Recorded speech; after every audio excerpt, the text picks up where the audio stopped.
I still remember the sound before I remember the words. Porcelain shattering on stone. A clean, sharp crack that cut straight through the restaurant noise like a gunshot. Everyone turned. And then he said it. "Are you blind or just useless?" His voice was loud on purpose. Not yelling, worse. Calm, confident. The kind of voice people use when they know the room belongs to them.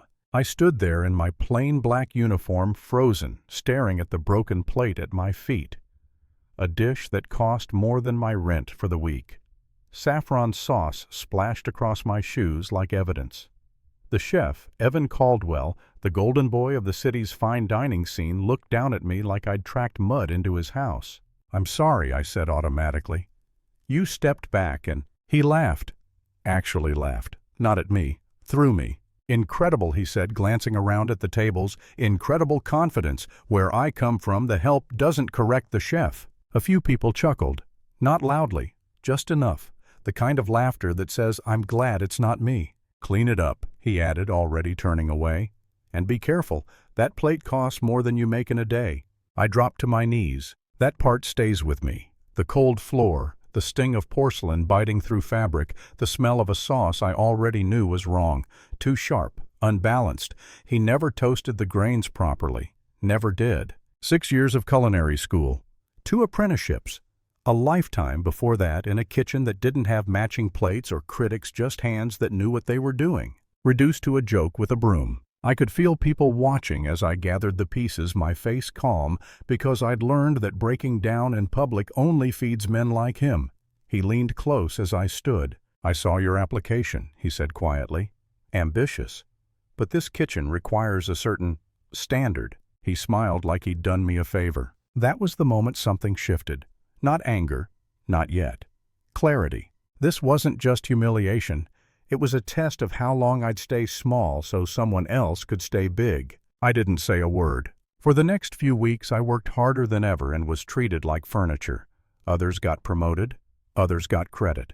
My name stayed off schedules that mattered. Every correction I swallowed, every insult I folded neatly and put away. At night I went home to my apartment, too quiet, too small, and cooked the way I was taught. No plating, no tweezers, just truth. I cooked for my mother, whose pills lined the counter like tiny reminders of why I couldn't afford to lose this job. "Your grandmother used to say," my mom told me once, "watching my hands move, real skill doesn't announce itself. It waits." So I waited. Then the pressure started. A major evaluation was coming. Investors, critics, cameras. Suddenly the chef who couldn't stand me needed everything to be perfect, and somehow everything kept going wrong. Sauces broke. Flavors fell flat. He blamed suppliers, blamed staff, blamed everyone but himself. I noticed something no one else wanted to say out loud. He didn't actually know how to cook his signature dishes. He knew how to talk about them, how to sell them, how to stand in front of a camera and describe inspiration. But when it came time to execute, he panicked. One night, long after service, I watched him throw an entire batch of sauce in the trash, swearing under his breath. "That dish is cursed," he muttered. No, it wasn't cursed, it was stolen and misunderstood. The day of the evaluation arrived like a storm. The kitchen buzzed with fake confidence and real fear.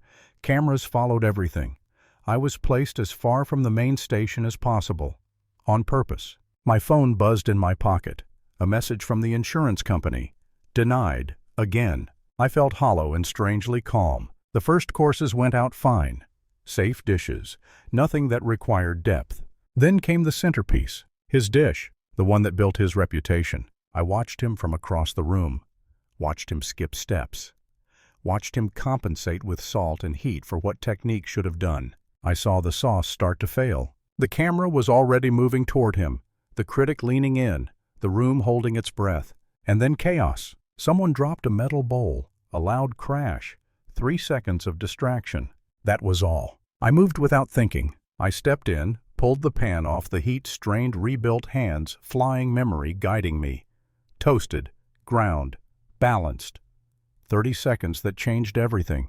"What the hell are you doing?" he snapped, turning back. The kitchen went silent. I looked at him and said the truth. It was breaking, I fixed it. He tasted it. I saw it on his face, confusion first, then fear. The critic tasted it next. Then the influencer. "This," she said slowly, eyes on me, "isn't what you were making before." She turned the camera toward me. "What's your name?" I swallowed, and for the first time I didn't shrink. "I learned this from my grandmother," I said. "This is how the dish is supposed to be made." The room changed. Questions followed.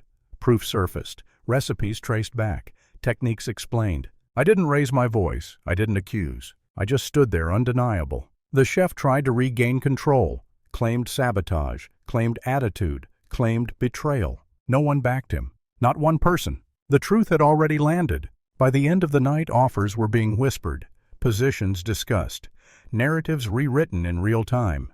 He was escorted away for a private conversation. I stayed, not because I won, but because I never left. Weeks later, I walked back into that kitchen wearing a coat with my name stitched on it, not loud, not flashy, earned. My grandmother's recipe sat framed by my station, credited, protected.